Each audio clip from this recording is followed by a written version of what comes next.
Hello dear students, I am Sudiksha. Welcome all of to civil step teaching exam. जैसा कि आपको पता ही था कि आज आपका एग्जाम है, राइट?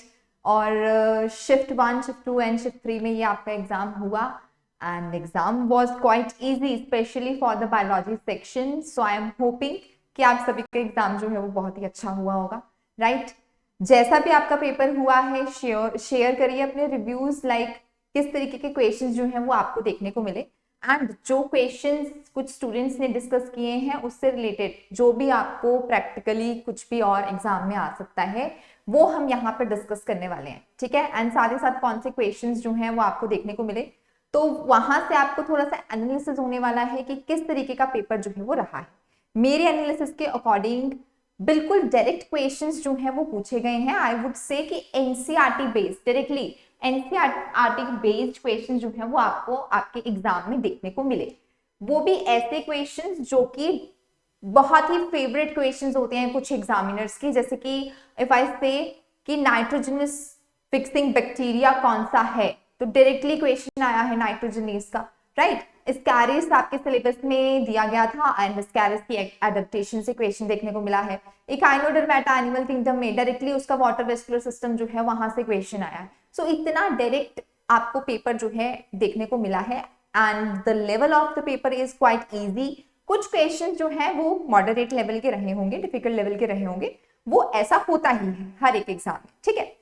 अब बात करते हैं जो न्यू सिलेबस दिया गया था आपको। न्यू सिलेबस में एज इट इज अभी तक जितने क्वेश्चंस मुझे पता लगे उसमें से देयर वर ओनली 2 क्वेश्चंस जो कि अभी तक पूछे गए हैं। मोस्ट ऑफ द टॉपिक्स जैसे एवोल्यूशन का कोई क्वेश्चन अभी तक मेरे साथ किसी ने डिस्कस नहीं किया। सो आई एम होपिंग कि शायद एवोल्यूशन नहीं आया होगा। यस, प्लांट फिजियोलॉजी के क्वेश्चंस बहुत ही कम जो है वो आपको देखने को मिले एंड एज सो फार यहाँ तक अभी मुझे ह्यूमन फिजियोलॉजी के क्वेश्चंस भी जो है वो नहीं देखने को मिले हैं। सो यस, अगर आपको कुछ क्वेश्चंस याद हैं कि इन टॉपिक में से ये क्वेश्चन आया है तो कमेंट सेक्शन में जरूर शेयर करना। यहाँ पर हम सेशन आगे बढ़ाते हैं, ठीक है? कुछ क्वेश्चंस जो हैं जो अभी तक पता चल पाए हैं उनको डिस्कस करते हैं। सबसे पहले यहाँ पर मैं अगर बात करूं, जो क्वेश्चन आपको देखने को मिला that was from the cycle, कि साइकिल में जो वाटर फ्लो है वो किस तरीके का रहेगा, यानी कि उसका कैनाल सिस्टम कैसा है, वाटर कैनाल सिस्टम। अब आपको पता है वाटर कैनाल सिस्टम आपके सिलेबस में दिया गया था specially, right? We were expecting leuconoid type का कि वो ज्यादातर पूछा जाएगा क्योंकि वो सबसे ज्यादा एडवांस है, लेकिन उसी के साथ साथ साइकन टाइप का वाटर वेस्कुलर सिस्टम जो है, वाटर कैनाल सिस्टम जो है वो पूछा गया, ठीक है? एंड तीनों आपने जो है वो पढ़े होंगे, एस्केनाइड, साइकन एंड इसी के साथ ल्यूकेनाइड, तीनों जो है आपके कैनाल सिस्टम्स रहते हैं। यहां पर आपको साइकन का कैनाल सिस्टम जो है वो पूछा गया and what will be the explanation for that, कि ऑस्टिया से जो है इसकी ओपनिंग होती है, incurrent canal that will be leading to a prosopyle, वहां से जो है वो रेडियल कैनाल शुरू हो जाएगी, then apopyle which leads to the cavity that is spongocoel and osculum के थ्रू जो है there will be the outlet, right? तो ये क्वेश्चन जो है कुछ इस तरीके का क्वेश्चन जो है वो पूछा गया। एग्जैक्टली क्या क्वेश्चन है वो अगर किसी बच्चे को पता हो तो कमेंट सेक्शन में जो है जरूर मेंशन कर देना, ठीक है? पहला आपका जो है कुछ इस तरीके का क्वेश्चन आपको एनिमल किंगडम से जो है वो आया। दूसरे की बात करते हैं। दूसरा क्वेश्चन यहाँ पे आया है आपको ह्यूमन रिप्रोडक्शन के टॉपिक से, that is infertility. New syllabus में आपका इनफर्टिलिटी टॉपिक जो है वो सेपरेटली एडेड किया गया था, ठीक है? वी वर एक्सपेक्टिंग कि इनफर्टिलिटी का क्वेश्चन जब यूजुअली आता है तो असिस्टेड रिप्रोडक्टिव टेक्नोलॉजी से आता है, राइट? एआरटी से आता है। यहाँ पे उन्होंने इतना बेसिक क्वेश्चन पूछा है कि इनफर्टिलिटी का रीजन क्या हो सकता है इन मेल एंड फीमेल, जिसमें भी पूछा गया था, and that is urinary infections. क्यों? क्योंकि यूरिनरी इन्फेक्शन किसके कारण हो रही है? इकोलाई के कारण हो रही है। इकोलाई जो है वो ट्रांसमिट कर सकता है, वो रिप्रोड्यूस कर सकता है into the whole reproductive system. तो अगर मेल में है तो टेस्टिस में, एपिडाइडमिस में, यहाँ पे इन्फेक्शन हो सकता है। अगर फीमेल में है तो विजाइना के थ्रू यूट्रस तक इन्फेक्शन जो है वो हो सकता है। सो this was very basic and इसी के साथ साथ आई विल सजेस्ट यू कि अगर आपका अभी एग्जाम नहीं हुआ है, राइट, तो कुछ एआरटी टेक्निक्स हैं उनको आप थोड़ा सा याद रखना। जैसे कि हम यहाँ पे बात करते हैं आईयूआई की, तो माइल्ड मेल इनफर्टिलिटी के केसेस में जो है हम इसका क्या कर सकते हैं, we can opt this particular technique. Similarly IVF, अगर blocked tubes हैं, in that cases we can use the IVF. इसी के साथ साथ इंट्रासाइटोप्लाज्मिक ट्रांसमिशन जो है उसमें हम सिवियर मेल इनफर्टिलिटी के केस में इसे यूज कर सकते हैं. जिफ्ट एंड गिफ्ट हमारे पास आ जाती है. Embryo and gamete transfer technology रहेगी ये, राइट. देन एम्ब्रियो ट्रांसप्लांटेशन वाली टेक्नोलॉजी, इम्प्लांटेशन होगा डायरेक्टली ब्लास्टोसिस्ट स्टेज पे. And of course there is surrogacy in that cases, जब यहाँ पर जो मदर है उसका यूट्रस जो है that is not fit for the pregnancy. तो ये जो ART टेक्निक्स हैं इनको थोड़ा सा आप अब ध्यान में लेके चलना फॉर दो स्टूडेंट्स जिन्होंने अभी एग्जाम नहीं दिया है, राइट. इसी के साथ साथ एक और क्वेश्चन जो है वो आपको पूछा गया था. We have discussed this particular question in our marathon session recently, right. जिन्होंने अटेंड किया है उनको ये क्वेश्चन डेफिनेटली उन्होंने किया होगा. क्वेश्चन वाज वेरी डायरेक्ट कि ADH जो है वो प्राइमरली जो नेफ्रॉन का कौन सा डिस्टल पार्ट है जिस पे काम कर सकता है. आई एम सेइंग कि ये क्वेश्चन जो है वो आया होगा, ठीक है.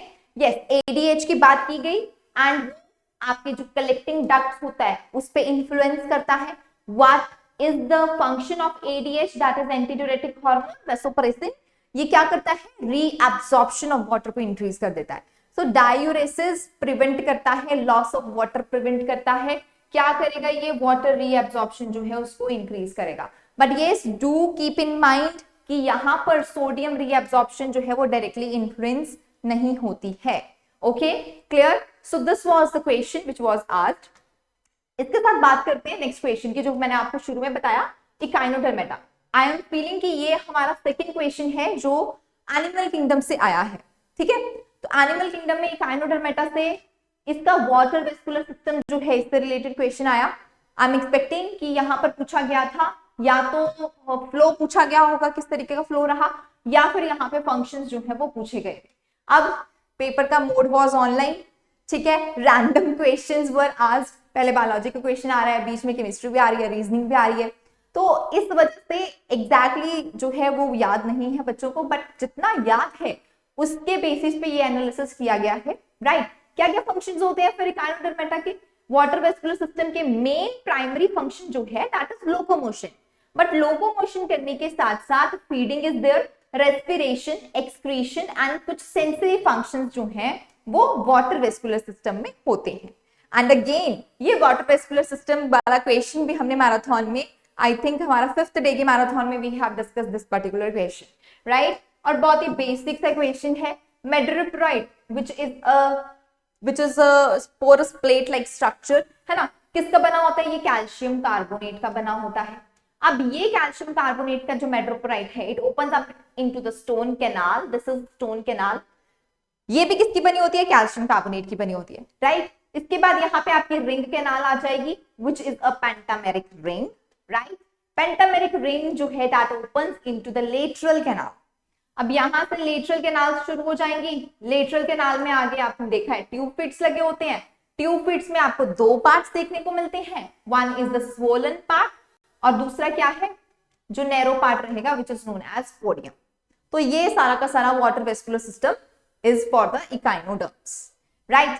चलिए इसी के साथ देखो, अच्छा एक चीज ये देखो कि आपको ऑर्डर लेवल तक जो है वो पढ़ने के लिए कहा था, क्लासेस लेवल तक, ऑर्डर लेवल तक पढ़ने के लिए कहा था एनिमल किंगडम. यहां से अभी तक फर्स्ट शिफ्ट और सेकंड शिफ्ट में कोई भी इतना डीप क्वेश्चन जो है क्लास या ऑर्डर लेवल का नहीं आया है. एकदम डायरेक्ट क्वेश्चंस जो है वो आपको देखने को मिले हैं from animal kingdom also. Next question आपका जेनेटिक्स के पार्ट से रहेगा, ठीक है. That is Lamarck's theory of evolution, जिसे हम लेमार्किज्म भी कहते हैं. अब ये क्वेश्चन भी हमने डिस्कस किया था, राइट. लेमार्किज्म में मैंने आपको डायरेक्टली बताया था, सिंपल चीज आपने याद रखनी है and that is use and disuse. Use and disuse की थ्योरी जो है ये रहेगी एंड यही क्वेश्चन जो है वो आया. कौन से बॉडी पार्ट्स को आप ज्यादा यूज करने लग पड़ोगे वो जो है वो इनहेरिट होता जाएगा from one generation to next generation, ठीक है. यही बात लेमार्क ने की थी और इसने यहाँ पर जिराफ की नेक का जो है एग्जाम्पल दिया था. इससे ज्यादा बेसिक क्वेश्चन डायरेक्टली एक लेमार्क की थ्योरी से आपको पूछ लिया गया है. इससे ज्यादा बेसिक चीज जो है वो और कुछ भी नहीं हो सकती थी जेनेटिक्स में, राइट. इसी के साथ आपने याद रखना है that he was a philosopher geologist, ठीक है. 1809 में ये जो थ्योरी है थ्योरी ऑफ एक्वायर्ड कैरेक्टर्स भी कह सकते हो, theory of use and disuse भी कह सकते हो। This was given by Lamarck. तो ये क्वेश्चन जो है वो आया। इसके बाद अगर बात करें हम, तो आपका क्वेश्चन आया जो न्यू सिलेबस है वहां से। न्यू सिलेबस में आपका टॉपिक था मेडिसिनल प्लांट्स, जिसमें से एक मेडिसिनल प्लांट जो आपको दिया था that was opium Poppy. Opium Poppy का थोड़ा सा डिस्क्रिप्शन आपको एनसीईआरटी में भी देखने को मिलता है, राइट, एनसीईआरटी में भी देखने को मिलता है, बट हाँ इस लेवल तक जो है वो डिस्कशन एनसीईआरटी में नहीं किया गया। But in our YouTube sessions जिसमें हमने मेडिसिनल प्लांट्स की स्पेशल क्लास लगाई थी, वहां पर मैंने आपको सारे मेडिसिनल प्लांट के एक्सट्रैक्ट्स जो हैं वो बताए थे और उनके यूजेस भी बताए थे। ठीक है, तो जिन्होंने ये सेशन देखा होगा, आई एम सो श्योर कि आपने ये क्वेश्चन किया होगा, राइट। एंड जिन्होंने अभी तक ये सेशन नहीं देखा है एंड एग्जाम अभी देना है, go and must watch. Medicinal plant से हो सकता है कि आपको यहाँ से हेल्प मिले। अब ये जो आपका एल्केलॉइड है, ठीक है, दिस इज एन एल्केलॉइड जो कि आपको पोपियम ओपी प्लांट से मिलेगा एंड इट इज पापावेरिन। ये एक बेंजाइल क्विनोलाइन है, ठीक है, एंड इसका काम क्या रहने वाला है, मसल रिलैक्सेंट की तरह ये काम करता है, वेसोडायलेटर की तरह जो है ये काम करता है। ठीक है जी, clear. And yes, one of the important thing source क्या है, तो हम इसके लेटेक्स पार्ट से जो है इसको एक्सट्रैक्ट करते हैं। ठीक है जी, this was the question which was from the medical plants. इसी के साथ साथ क्वेश्चन कुछ इस तरीके से पूछा गया that what which animal is there, ठीक है, जो कि सेल वॉल के बिना आपको देखने को मिलेगा। I am not sure about the option. अगर ऑप्शंस में आपको माइकोप्लाज्मा देखने को मिलेगा तो yes, mycoplasma will be the correct answer, ठीक है। बट यस, ऑप्शन में अगर आपको इग्ल्यूना देखने को मिलेगा तो इग्ल्यूना में भी सेल वॉल नहीं होती है एंड एनिमल लाइक फीचर्स जो है वो आपको देखने को मिलते हैं। सो काइंडली अगर आपको क्वेश्चन याद है तो कंफर्म करिएगा, ठीक है। Otherwise according to me yes, mycoplasma will be the correct answer. Mycoplasma का डिस्कशन अगर हम थोड़ा और डिटेल में करें फॉर योर अपकमिंग एग्जामिनेशंस, तो वहां पे आपने याद रखना है कि स्टीरॉल रिच प्लाज्मा जो है वो प्रेजेंट होता है। It is also known as PPLO, right? Pleuronimuna like organism, क्योंकि ये क्या करता है, अपना शेप बार बार जो है वो चेंज करता है। This is the smallest living organism also. इसी के साथ साथ ग्राम स्टेनिंग की बात करें तो बिल्कुल अनरिलायबल रहेगी क्योंकि पेप्टिडोग्लाइकन है ही नहीं, and you know gram staining के लिए पेप्टिडोग्लाइकन इज वेरी इंपॉर्टेंट, ठीक है। तो कुछ इस तरीके के फीचर्स जो हैं वो आपको देखने को मिलेंगे in the mycoplasma. Next question की अगर डिस्कशन करें तो question was about the characteristics of the monerans. Monerans के कैरेक्टरिस्टिक्स जो हैं उससे रिलेटेड कोई ऑप्शन आपको दी होगी, वहां से क्वेश्चन जो है वो आया। अब बताओ, डायरेक्टली मोनेरा का कैरेक्टर ही पूछ लिया है, कैरेक्टरिस्टिक बताओ। सेम ऐसे question some students were telling कि कैरेक्टरिस्टिक ऑफ प्रोटिस्टेंस भी पूछे गए हैं, ठीक है। तो मतलब किंगडम के डेप्थ में तो ये गए ही नहीं, डायरेक्टली ही ऊपर से कैरेक्टरिस्टिक्स जो है वो पूछ लिए गए। सो इससे इजी क्वेश्चन जो है वो कुछ नहीं हो सकता। मोनेरन्स की हम बात करें तो ये सारे के सारे बैक्टीरिया जो है they are classified into the monerans, ठीक है। What characteristics they are having, they are the prokaryotes. Cell wall of course present होती है, पेप्टिडोग्लाइकन की बनी होती है, लेकिन माइकोप्लाज्मा में यहाँ पर आपको एक्सेप्शन देखने को मिलेगी फॉर द सेल वॉल, ठीक है। जेनेटिक मटेरियल सिंगल सर्कुलर होता है, plasmid is present here, no histones are found here. Ribosomes की बात करें तो भाई 70S टाइप का राइबोसोम प्रेजेंट होता है इन द साइटोप्लाज्म। इसी के साथ साथ सेल मेम्ब्रेन जो है दैट इज आल्सो प्रेजेंट, और उसमें आपको स्पेशल इनफोल्डिंग्स देखने को मिलती है जिसे हम कहते हैं मीजोसोम्स, राइट। मोटिलिटी की बात करें तो yes, they are motile, they are having flagella also, but कुछ मोटाइल स्पीशीज भी आपको यहाँ पे देखने को मिलेंगी। Yes, they are autotrophic, photosynthesis कर सकते हैं या फिर कीमोसिंथेसिस के थ्रू फूड प्रिपेयर करते हैं। हेटेरोट्रॉफिक भी है यहाँ पर, सेप्रोफाइटिक एंड पैरासिटिक टाइप्स में। रेस्पिरेशन की बात करें तो यहाँ पे aerobic, non anaerobic, anaerobic and facultative anaerobic respirations जो हैं वो आपने पढ़ी होंगी। ऑफ कोर्स रिप्रोडक्शन की बात करें तो binary fission is very common here, ठीक है। हैबिटेट बिल्कुल ही आपके जो इन्वायरमेंट है कहीं पे भी, they are found everywhere, they are bacteria, they are found everywhere. लेकिन आर्की बैक्टीरिया की बात करें which are also classified into the monerans, तो वो आपको थर्मोफाइल्स, हैलोफाइल्स या फिर एसिडोफाइल्स में हार्श इन्वायरमेंट कंडीशंस में भी देखने को मिलते हैं। Bacteria, cyanobacteria will be the examples for the monerans. Okay, clear. Next देखिए, next question again from the reproduction, और रिप्रोडक्शन से इतना डायरेक्ट क्वेश्चन पूछा गया है कि बताइए स्पर्मेटोजेनेसिस कहाँ होती है। Spermatogenesis formation of sperm cell, right, कहां पर होता है स्पर्मेटो, जो आपके सेमिनिफेरस ट्यूब्यूल है वहां पर। This is very direct question and this question was asked. इसी के साथ साथ याद रखना है आपने कि सेमिनिफेरस ट्यूब्यूल में जो सारा का सारा प्रोसेस हो रहा है इन द टेस्टिस, वहां पर एफएसएच एंड टेस्टोस्टेरोन का भी फंक्शन रहता है, ठीक है। इनके इन्फ्लुएंस में जो है ये स्पर्मेटोजेनेसिस का प्रोसेस जो है that will be taking place. Okay, next question की बात करते हैं। The question from the adaptations, किसकी एडेप्टेशंस पूछी गई है, पैरासाइट्स की। एंड कौन सा पैरासाइट है यहाँ पर, दिस इज एस्कैरिस। तो एस्कैरिस की एडेप्टेशन पूछी गई है, और सबसे अच्छी adaptation, why they are able to survive in your intestine, है ना, ह्यूमन इंटेस्टाइन या फिर किसी भी होस्ट के इंटेस्टाइन में इतनी एसिडिक कंडीशंस में भी कैसे सर्वाइव कर जाते हैं, it is due to their body wall. और इन लोगों के बॉडी वॉल जो है दे आर वेरी स्पेशलाइज्ड, इनके जो एपिडर्मिस होती है वो सिक्रीट करती है cuticle, and there is thick cuticle which is present, right. पहली तो बात इंटेस्टाइन में ये इसीलिए सर्वाइव करते हैं। सो बॉडी वॉल अगर वहां पे ऑप्शन में दिया गया था तो yes this is the correct option, ठीक है। Due to this they are able to survive. इसी के साथ साथ आपने याद रखना है कि एस्कैरिस की बॉडी वॉल में आपको सिर्फ और सिर्फ लॉन्गिट्यूडनल मसल्स जो है वो देखने को मिलेंगे, only longitudinal muscles. Circular muscles are absent in their body wall, clear.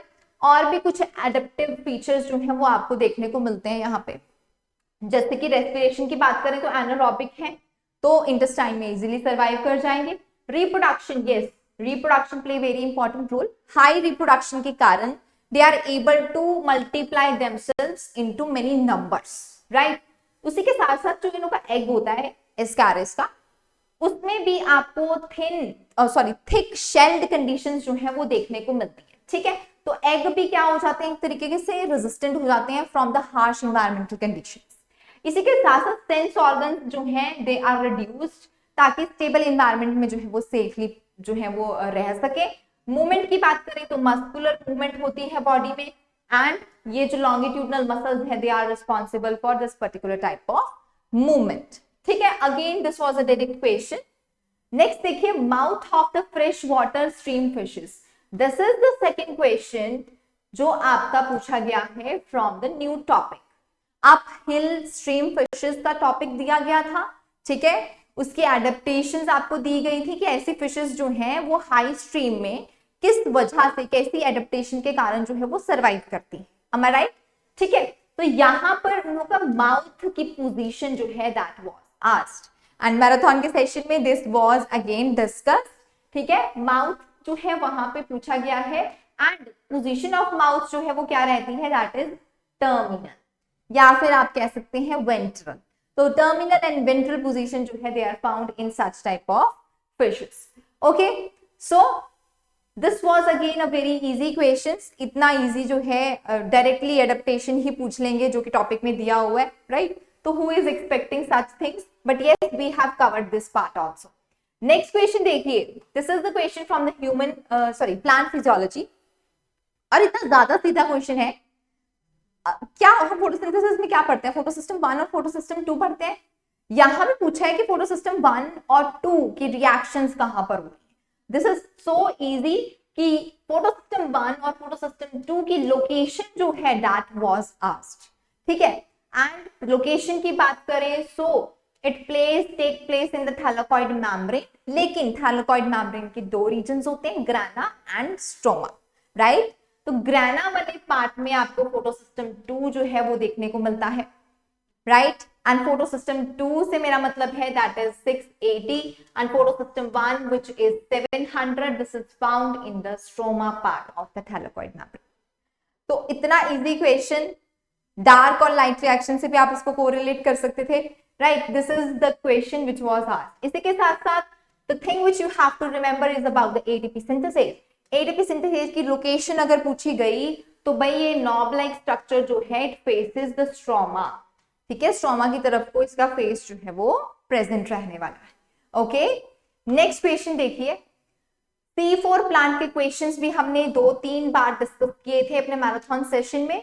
यहां पर कहीं ना कहीं C4 प्लांट्स को कोरिलेट किया गया है with the high temperature conditions, ठीक है। And you know well C4 plants जो हैं they are having special type of Kranz anatomy, and what is Kranz anatomy? That they are having two special cells. एक तो होता है mesophil cells. इन mesophil cells में होती है कार्बन डाइऑक्साइड फिक्सेशन वाली रिएक्शंस, राइट। एंड आपका bundle sheath cells are there जहां पे कैल्विन साइकिल रहेगा, क्योंकि रुबिस्को जो है it is only present in the bundle sheath cells. इसे हम कहते हैं Kranz anatomy। एंड यही Kranz anatomy इनको फोटो रेस्पिरेशन के लॉसेस से जो वेस्टफुल प्रोसेस है उससे प्रिवेंट करती है, and that is why they are able to survive in the high temperature conditions also, ठीक है। तो एडिड कंडीशंस या ड्राई कंडीशंस में if they are able to survive it is just because of the Kranz anatomy which is present in the C4 plants। Next अगर बात करें तो आपका स्ट्रोबिलस से क्वेश्चन पूछा गया था। स्ट्रोबिलस क्या होता है, ठीक है, and it is found in, तो यहाँ पे ऑप्शन जो बच्चों ने मुझे बताई that was equisetum and selaginella. Yes, equisetum selaginella दोनों में ही आपको ये कॉर्न शेप स्ट्रोबिलस जो है वो देखने को मिलेगी। लेकिन आपने ये भी याद रखना है जो आपके आने वाले एग्जाम्स के लिए इंपॉर्टेंट है कि यहाँ पर अलग अलग तरीके की स्ट्रोबिलस जो है वो फॉर्म होती है, राइट। अगर हम इक्विस्टियम की बात करें तो इक्विस्टियम में जो स्ट्रोबिलस की पोजीशन है वो बिल्कुल टर्मिनल रहेगी, एकदम फर्टाइल शूट के ऊपर जो है ये प्रेजेंट होता है। यहाँ पर जो ब्रांचेस हैं उसके टिप में आपको देखने को मिलेगा in case of selaginella. Similarly basic structure देखिए, यहाँ पर सेंट्रल एक्सेस जो है it is formed of sporangiophores, right, whereas यहाँ पे central axis जो है it is formed of sporophylls। whereas arrangement की बात करें तो यहाँ पे sporangiophores जो है they are arranged in the walls, wall like condition यहाँ पे देखने को मिलेगी। यहाँ पे एकदम compactly packed जो है वो रहने वाले। स्पोर्स का टाइप देखिए, this is very important point. Equisetum में जो स्पोर्स हैं दे आर होमोस्पोरस, एक ही टाइप के स्पोर्स जो हैं वो फॉर्म्ड हुए। यहाँ पर there are heterosporous condition and this is the heterospory जो आगे इनों को सीड हैबिट की टेंडेंसी प्रोवाइड करती है, ठीक है। दो टाइप कौन से होंगे, माइक्रोस्पोर्स एंड मेगास्पोर्स। सिमिलरली यहाँ पे होमोस्पोरस में only one type of spores जो है दे आर फॉर्म्ड। तो आने वाले एग्जाम्स में ये चीज भी अगर आप याद रखेंगे that is going to help you out. Okay, next question देखते हैं। A favorite question of the examiner, I would say कि ये एनसीईआरटी का ही क्वेश्चन है, क्योंकि एनसीईआरटी में ये डायग्राम बनी होती है, ठीक है। यहाँ पे रिएक्शंस दी हुई हैं, एंजाइम्स दी हुए हैं, तो यहाँ से आपको जो है स्टेप पूछा गया है कि कौन सा एंजाइम है जो कैटालाइज करेगा फ्रक्टोज 1,6-बिस्फॉस्फेट को फॉर द नेक्स्ट प्रोडक्ट। अब देखिए फ्रक्टोज 1,6-बिस्फॉस्फेट की बात करें तो ये आपको कन्वर्ट, ये जो है it forms the molecule by using the aldolysis, है ना। एंड ये क्या बनाता है, it forms a compound which is glyceraldehyde three phosphate and glyceraldehyde three phosphate reversible product बनाता है, जल्दी से कन्वर्ट हो जाता है किसमें, डाइहाइड्रोक्सी एसीटोन फॉस्फेट में। चलो ये तो इंपॉर्टेंट स्टेप है ही है, बट यहाँ पे एंजाइम पूछा गया था एंड एंजाइम विल बी एल्डोलिसिस। अब मैंने आपको रिवीजन क्लासेस में स्पेशली कहा था कि ये जो आपके सारे के सारे साइकिल्स हैं और जो साइकिल्स वाला पार्ट भी हमने करा उसमें enzymes are very important. Again urea cycle के भी एंजाइम्स बहुत इंपॉर्टेंट है, उनको भी थोड़ा ध्यान में रखना। ये डायरेक्ट क्वेश्चन ही है, again it is not very confusing question, but yes memory based question है, ठीक है। जिसको याद होगा वही इसको कर पाएगा। तो ग्लाइकोलिसिस तो सबसे बेसिक प्रोसेस होता है ना, सबसे बेसिक चीज है। तो यहां से क्वेश्चन जो है वो आपको बीच में किसी एक पर्टिकुलर स्टेप का क्वेश्चन जो है वो पूछा गया था। ओके, नेक्स्ट अगर हम बात करें क्वेश्चन की, so question was under what condition is cryopreservation carried out for long term. अब आपको पता है this is the method of long term preservation, right? Cryopreservation एक ऐसी टेक्निक है जिसमें हम लिक्विड नाइट्रोजन का यूज करते हैं एंड लिक्विड नाइट्रोजन के साथ साथ टेम्परेचर जो यहाँ पे आपको देखने को मिलेगा दैट इज -169 डिग्री सेल्सियस। ठीक है, तो इस टेम्परेचर पे मेटाबॉलिक प्रोसेस जो है वो बिल्कुल रुक जाएंगे एंड इसे लॉन्ग टर्म प्रिजर्वेशन के मेथड में भी हम यूज करते हैं। This is cryopreservation. ये आपका जो पार्ट है बायोटेक का, वहां पे ये टेक्निक्स जो है वो आपने पढ़ी होंगी। ठीक है, एंड दिस क्वेश्चन जो है was asked. Okay, let's go to the next question now. Nitrogen fixing bacteria, the most basic question of the जो सारा का सारा एग्जाम हुआ उसका, राइट? नाइट्रोजन फिक्सिंग बैक्टीरिया के बारे में पूछ लिया कि भाई ये क्या करता है। अब एग्जैक्टली क्या क्वेश्चन था I don't know about it. ठीक है, आपको पता है तो आप जरूर शेयर करना। बट द थिंग वाज कि नाइट्रोजन फिक्सिंग बैक्टीरिया एक ऐसा माइक्रो ऑर्गेनिज्म है जो नाइट्रोजन को कन्वर्ट करेगा into the ammonia and this is the first step जो कि नाइट्रोजन साइकिल का होता है, राइट? अब यहाँ पे याद क्या रखना है हमने, यहाँ पे याद रखनी है हमने कंडीशंस कि क्या क्या कंडीशंस जो हैं वो रिक्वायर्ड हैं to the nitrogen fixing bacteria, that is nitrogenase. तो नाइट्रोजनेज जो है दिस पर्टिकुलर एंजाइम नाइट्रोजनेज जो है ये सिर्फ और सिर्फ आपको मिलेगा इन द कंडीशंस जहां पे ऑक्सीजन ना हो, राइट? क्योंकि ऑक्सीजन सेंसिटिव है, तो लो ऑक्सीजन कंसंट्रेशन जैसी कंडीशन चाहिए पहली तो। दूसरा क्या है, यहाँ पे आपको एटीपी रिक्वायरमेंट चाहिए। तीसरा यहाँ पे आपको इलेक्ट्रॉन्स चाहिए, कंटिन्यूअस सप्लाई चाहिए for the reducing. Okay, next इसके साथ साथ बच्चे याद रखना अब आप लोग कि कौन कौन से टाइप में हमने इन्हें क्लासिफाई किया। Again I was telling you again and again कि ये थोड़ा सा इंपॉर्टेंट पार्ट बन जाता है। ठीक है, नाइट्रोजन फिक्सिंग बैक्टीरिया में अगर हम सिम्बायोटिक की बात करें तो यहाँ पे ये प्लांट्स के साथ एसोसिएटेड रहते हैं। For example that is Rhizobium and leguminous root में जो नोड्यूल्स बना के एसोसिएशन रहेगी, ये उसकी बात हो रही है। ठीक है, leg haemoglobin is present. What is leg haemoglobin? It is a pinkish colour pigment जो इसको क्या करता है, स्कैवेंजर की तरह ऑक्सीजन से प्रिवेंट करता है। All that we have done in our sessions, right? इसी के साथ साथ फ्री लिविंग में भी आपने कुछ एग्जांपल्स याद रखनी है। Free living nitrogen fixing bacteria में आपके पास देखने को मिलेगा यहाँ पे Azotobacter which is aerobic, right? And clostridium जो कि क्या है, एनारोबिक है। So this is very important thing, you can see such questions in your upcoming shifts. वहां पे आपको ऐसे क्वेश्चन जो है और देखने को मिल सकता है। ठीक है, चलिए इसी के साथ साथ next question which was asked was about the cell membrane. उसकी फ्लूइडिटी जो है सेल मेम्ब्रेन की, it is due to which component? Again this question is from the cell theory, जो आपका फ्लूइड मोज़ैक मॉडल है ना, सिंगलर एंड निकोलसन ने जो दिया है वहां से ये क्वेश्चन आया है। And fluidity is such a concept जो कि हम पढ़ते हैं, इवन 12th क्लास में ही अगर आपने डीपली पढ़ा है इन चीजों को, तो ये क्वेश्चन जो है it is of 12th level only, right? तो कोलेस्ट्रॉल के कारण जो है वो फ्लूइडिटी रहती है। हाई टेम्परेचर्स में कोलेस्ट्रॉल रिस्ट्रिक्ट करता है excessive movement of the phospholipid. Similarly इसी तरीके से लो टेम्परेचर कंडीशंस में ये जो कोलेस्ट्रॉल है ये टाइट पैकेजिंग होने से प्रिवेंट करता है। तो इस तरीके से फ्लेक्सिबिलिटी जो है वो फॉस्फोलिपिड लेयर की बाइलेयर जो है उसकी मेंटेन की जाती है by the cholesterol molecules. Okay, next question जो कि मुझे बताया गया है दैट वाज अबाउट TMV, तंबाकू मोज़ैक वायरस। इसका जेनेटिक मटेरियल क्या होता है ये आपको पूछा गया था।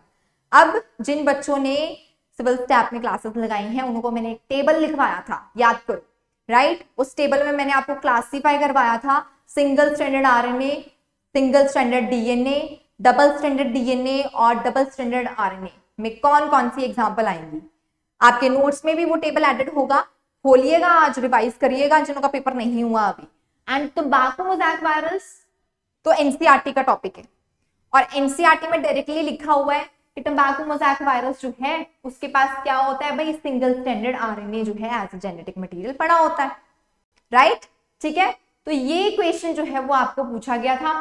एंड इसी के साथ साथ कैप्सोमियर्स के यूनिट्स जो है वो आपको देखने को मिलेंगे, ठीक है, जो कि एक हेलिकल मैनर में अरेंज्ड होते हैं in the structure of TMV। अब यहाँ पर कुछ और चीजें जो आप याद रख सकते हैं जिनों का पेपर नहीं हुआ, वो कि सिंगल स्ट्रैंडेड आरएनए में कौन कौन सी एग्जांपल आ जाएंगी, टीएमवी के साथ साथ influenza virus, polio virus and साथ ही साथ एचआईवी वायरस। ठीक है, तो ये वायरसेस जो हैं जो कि ज्यादातर वायरल डिजीजेस करने वाले हैं, ये आपको यहाँ पे देखने को मिलेंगे। इसी के साथ साथ डबल स्टैंडर्ड आरएनए की अगर मैं बात करूं तो डबल स्टैंडर्ड आरएनए में यहाँ रीनो वायरस के साथ साथ यहाँ और भी कुछ वायरसेस जो हैं वो आप एग्जांपल्स में ऐड ऑन कर सकते हैं। सिंगल स्ट्रैंडेड डीएनए में आपको यहाँ पे पर्वो वायरसेस जो हैं जो कि स्मॉल डीएनए वायरसेस होंगे, ऐसी एग्जांपल्स देखने को मिलेंगी। अगेन डबल स्ट्रैंडेड डीएनए में you can remember about adenovirus and pox virus is there. इसी के साथ साथ जो हर्पिस वायरस होता है एंड बैक्टीरियोफेज T2, ये भी आपको पूछा जा सकता है क्योंकि ये भी एनसीईआरटी में दिया गया। ठीक है, क्लियर? तो ये क्वेश्चंस जो हैं आप कुछ पॉइंट्स जो हैं वो याद रख सकते हैं। So these were the questions जो अभी तक हमें पता चले हैं from shift 1 and as well as shift 2। आपको कुछ और क्वेश्चंस याद हैं तो कमेंट सेक्शन में फटाफट से लिख देना ताकि हम उनको भी डिस्कस कर सकें। ठीक है, इससे आपको भी हेल्प होने वाली है, जो आगे बच्चे हैं जिनका एग्जाम है मे भी उन्हें भी थोड़ी बहुत हेल्प जो है वो देखने को मिलेगी। एंड सबसे इंपॉर्टेंट ये है कि पेपर को एनालाइज करने में जो है it is going to help us, right? तभी हम आपको कुछ बता पाएंगे कि किस तरीके का लेवल जो है वो रहा। सो एज सो फार जितने क्वेश्चंस हमने डिस्कस किए उसके अकॉर्डिंग अगर मैं तुम्हें कहूं तो डायरेक्ट क्वेश्चंस रहे हैं, एनसीईआरटी बेस्ड क्वेश्चन रहे हैं। अगर किसी ने लाइन टू लाइन एनसीईआरटी को पढ़ा है ना तो भी वो ये पेपर जो है वो काफी क्वेश्चंस जो है वो सही अटेम्प्ट करके आया होगा। ठीक है, अब इसका मतलब ये नहीं है कि जो आने वाले एग्जाम्स हैं, जो आने वाली शिफ्ट हैं, उसमें सारा एनसीईआरटी बेस्ड ही चलने वाला है। That is not important. हो सकता है किसी शिफ्ट में आपको न्यू सिलेबस ज्यादा देखने को मिले, राइट? हो सकता है किसी शिफ्ट में डिफिकल्टी लेवल जो है वो अलग हो। सो रिवाइज द थिंग्स जो अभी तक आपने पढ़ी हैं। कोई पैनिकिंग सिचुएशन नहीं है, इजी आ रहा है, ओके, नॉर्मलाइज होगा स्कोर, उसके बाद देखेंगे मेरिट क्या जाती है। बट अगर ऐसे ही पेपर आते रहे तो इसके अकॉर्डिंग हो सकता है कट ऑफ जो है यानी कि जो आपकी मेरिट है वो काफी हाई रहे इस बार। But hope for the good and I wish you all the best for those जिनों का आज एग्जाम था। All the best for your results and जिनों का भी एग्जाम नहीं हुआ है, wish you good luck for that also.